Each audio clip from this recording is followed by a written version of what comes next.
kining gipanagna ni Kristo o dili man gini panagna no, iyang gibutyag kay mao man ni ang mahitabo gyud nga sa dili pa matapos ang kalibutan, either kalibutan nga kanigyong universo or ang atong individual nga kalibutan, matod pa niya paantuson o sa mog maayo, dakpon mo, taralon mo hukmanan, paatubangon mo mga hari, ang uban ninyo patyon, og maogi na hitabo ang iyang mga apostoles sa wapa mga matay, pasabot wapa moabot ang ilang katapusan sa ilang individual nga kalibutan, gipangdakop, gipanglatos, gitamay, gidaog-daog, pero at the same time nakahimo sad sila daghan kaayong mga milagro, nakatabang sila og naka-converter og libuan, gatusan ka mga tao ngadto sa pagtuos Ginoo. Sige, lingay mong tupad ina dilatos na ka.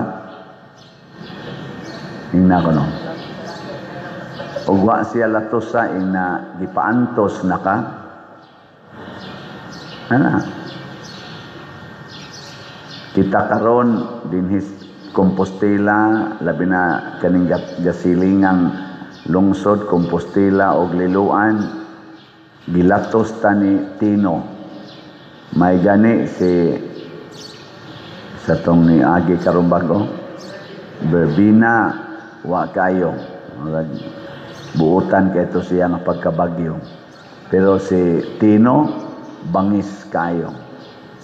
Pero kining maong paglatos, daghan sang nangamatay, daghang nangaguba nga balay, daghan karong nagantos pa hangtod karon, nahimo sad ni siyang okasyon aron mapakita ang atong pagtuo, ang atong paghigugma og pag-alagaray og paglaom. So mao gid ang sequence, no? Ang una magantos nya. Ini humas pagantos, mugawas dayon ang paghigugmaay, pag-alagaray, og ang pagsalig ngadto sa Ginoo. Kay wa naman roy mosalig sa ilang balay, gibiyaan naman nila, labi na tong dito duol-duol sa sapa. Wala naman say nisalig sa ilang kaugalingong kapasidad. Mudawat naman sila mga ayuda. O, di ba? Nindot na inana. Gilingay mong tupad, na maayo gid ay mabahaan ta. Ingna ba?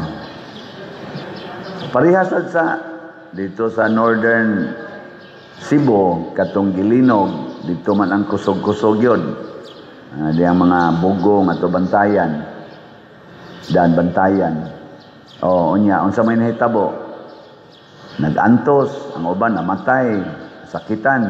Pero, gapanon sad ang mga tao, gikag lain-laing lugar sa nasod nato, nga nagtabang nila mo spend og tag 24 oras, 30 ka oras para lang mo pakita sa ilang pagtabang. Di ba nindot kay nastanan nga dunay mo sakripisyo para nato.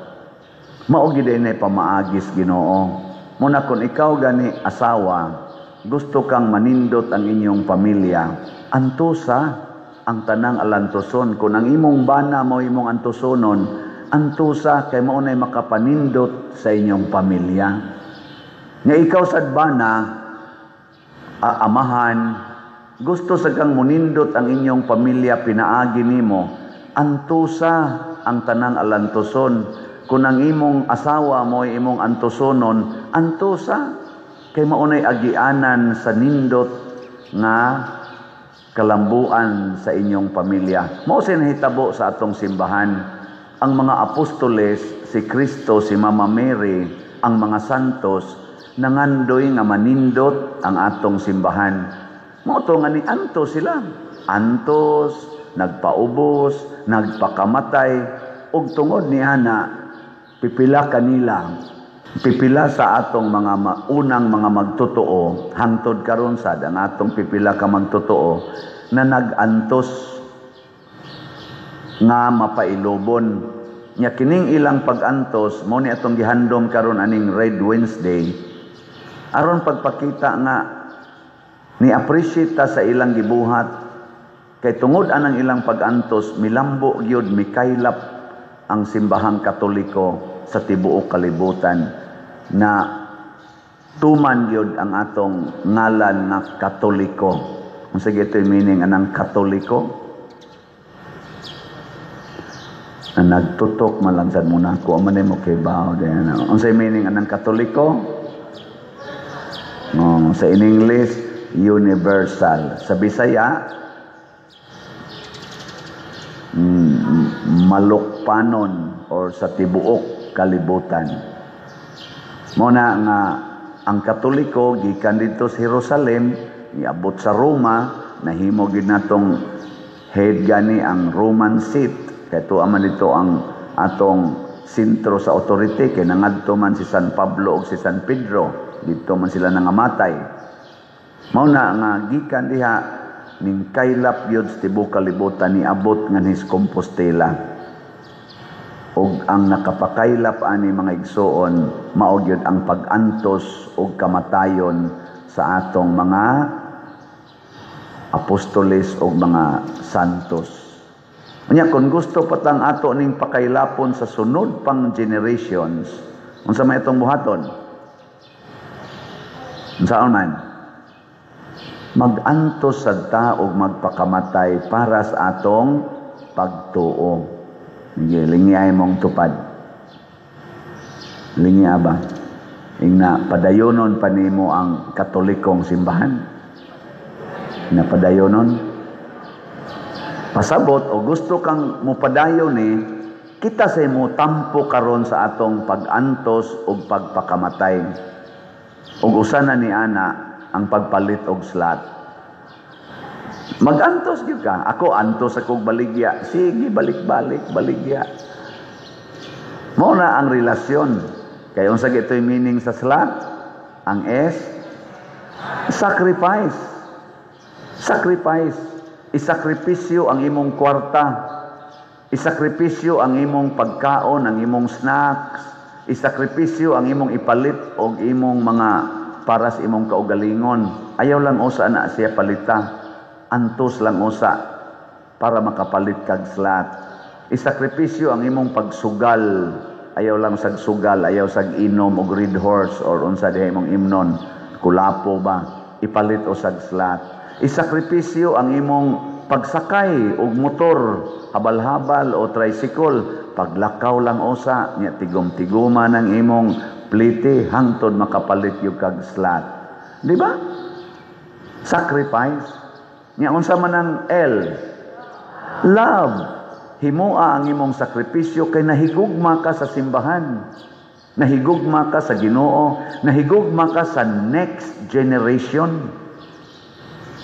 Pareha ninyo mga ginikanan ba nahigugma mo sa inyong mga anak, mo sakripisyo gyud mo para sa ilang kaugmaon.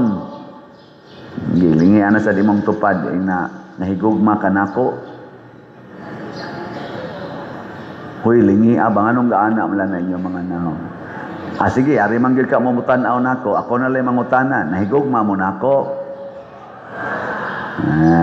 Inayag tingog. Mupalit pa mo slot. Nakapalit na mo ticket sa atong sweet notes. Wapa. Luoyan ninyo, di mo kita. Oy, pagtigom na mo, general admission, okay na kayo na. Pero naagin mo extra diha, palit mo gold. Tag 3,000. Ang atong silver, tag 2,000. Ang atong bronze, tag 1,000. Ang atong general admission, tag 300. Di ba? Tigom lang. Fundraising good na. Ayaw na lang anang tanaw, kay ato sang iyampo nga maayo ang sitwasyon sa Sweet Notes couple kay para maayo ilang pagka-perform, pero ayaw na lang anang ma-entertain ta kay may magina sila mo entertain. Ang ato nga makatabang ta kay gusto maghatang atong papadayonon kining atong katolikong simbahan dinhis Compostela. Fundraising man na nato, bahala na ganig di ta katanaw. Daghan karon sa ato mga online parishioners, congratulations kay namalit mog ticket. Ang uban nang donate, pader mohatag lang mi para support sa inyong fundraising. Di na sila katanaw. Muhatag lang sila. Uy, atong pakpakan oy ang atong online parishioners. Ubay-ubay na gid nila ang nihatag. Nya, di ra sila katanaw. Nya moingon lang ko usahay kung makaabot og unsang tikita, basig na amoy patan-awon. Ato lang sang tagaan sila ticket. No, ana. Mo lang sanay atong isulti kamo mga atong in charge sa Sweet Notes nga fundraising ug naay mo taga-abroad inyong mga kaliwat, moingon mo donate lang ko in support sa inyong fundraising na basig na akay patan-awon. Pari alang dire. Ana ba? Nagantos in taon sila oy. Nya nga ato sang PPC ug PFC nagantos ag maayo. Nindot ba atong decoration karon? Gibaw mo kinsa say nagantos ani? Ang atong PYCC, atong pakpakan atong PYCC. Pwede na sila mga matay. Tulungan mo sang aktibo man ang atong mga youth dinhi. Tungod ninyo mga tiwasonon. Inyo man ang mga anak, inyo man ang mga apo, inyo mang natudluan og maayo kay giantusan man sa inyo dangan ni simbahan, tudlo og pangadsi. Mao nang kamao sad silang moalagad og simbahan. Mao ni ang teknik nga gusto ni Kristo, paantuson mo og maayo aron maluwas. Diri sa unang pagbasa, way antos-antos sila sa to Belsasar, anak ni Nabucodonosor, la inom, kaon, sayaw, kuyog sa mga asawa, mga kabit, mga higala. Murabag ka ng balita ba nga dito kunos Malacañang amo tinuod ba ni? Di lang sa kumuka pa ato lang sa ning isulti kung tinuod man ni mura-mura rasad ba nga bala inom, concert, unsa pa na ilang gipangbuhat diha. Kaon kuno anang pulburon, unsa nang pulburon, nya suwaag coke, ana. Unsa may resulta?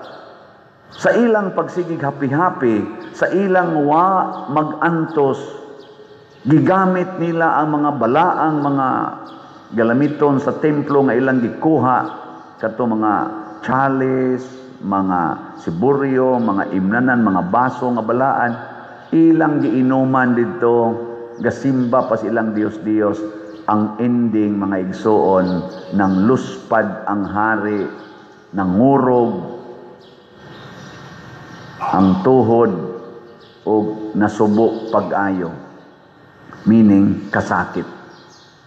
Karon unsa man sa nahitabo sa atong nasod, sige sila graft and corruption, purting daghanang gipangkawat gikan sa mga projects nato sa infrastructure, sa education, sa agriculture, hastang budget gani sa mga DSWD gipangkuhaan na, hastang budget sa uban pa sa kapulisan ug uban pa sa atong defense gipangkuhaan na, hastang budget sa atong import export gipangkuhaan na. Unsa may resulta? Nagantos ta. Apan kun ato ning balihon, kita na sad nga mga leader sa nasod, gagmay og dagkog posisyon, kitang mga butante og mga taxpayers, magantos ta para sa nasod, din ang mangurakot, maghigugmaay na, maghatagay naglugar, dili na nang siging inilugay anang yuta, tarungo na nato ang atong pagtuman sa balaod, labi na ginang due process, labi na ginang mga balaod sa pag-amping sa mga sapa, sa mga dagat, sa mga bungtod, sa mga kakahuyan. Ug ato nang tumanon, antusan ta na. Unsa may mahitabo? Uy, nangamatay na mo diha. Unsa may mahitabo? Mubalik pagnindot ang atong nasod. Mubalik pagnindot ang atong katilingban. Mahimo na sa tang safety and secured. Kay nagpakabana naman ta, naginantusay naman ta. Hinaot paunta mo na'y mahitabo. Matud pa sa atong tubag sa Salmo. Unsa to?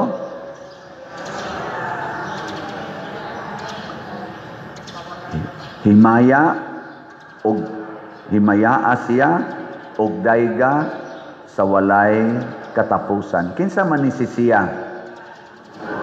Ang gauna ani ang Ginoo. Siya atong himayaon og daygon, dili ang atong kaugalingon. Ang sunod kinsa man in relasyon nato mga Pilipinos, ang atong nasod. Maobitan ng hawk si President Duterte mo hawk sa flag, kita sad mo ana sa tas atong flag. Muhunong ta inigkanta sa atong pambansang awit kay ato siyang gihimaya o gidayeg, pero sa aksyon, sa real aksyon, tinuod bang atong gihimaya og pagdayeg? Tinuod bang ato siyang gihagkan? Basigwa. Ang sunod, in relasyon nato mga Katoliko, ang atong simbahan, atong daygon og himayaon, maobitang iganhin natong simbahan, muana ta, bisang ganing magdara dihag sakyanan, maagig simbahan, muana, muyukbo ta, kay atong gihimaya og pagdayeg. Pero tinuod ba gyud nga gihimaya nimong pagdayeg ang atong simbahan? Kanang imong pagyukbo, pagpanguros, tinuod ba gyud na? Hoy. Ipakita sa buhat. Ipakita sa buhat. Ipaambit ang imong pagtuo. Tagai og higayon ang imong silingan nga makasinati sa imong gugma og pagtuo. Dili kay magsigig ingon naa man ta simbahan, naong ana naa man ta simbahan, pagkayawa og batasan. Ay naidaghan na namin. Ambot nanimba ba kang uban? Sigig simba pero napay gibungulan. Ang gibungulan pag yun, ang iya pag yung igsuon, pastil. Kaway ayo. Sigig simba pero sigig paningil anang utang, ikiha pag yun ang nakautang. Angayan pa ka mo na mo simba. Sigig simba pero porting libakira, libak yun to the max. Hasta pare, libakon, baos ang pare panagsa. Nagpariha na lang. Muna, hinaot unta kining atong pagsaolog sa Red Wednesday, mubunga sad sa loving life. Kaya kanang red, simbolo magid na sa gugma. Muna siya ha.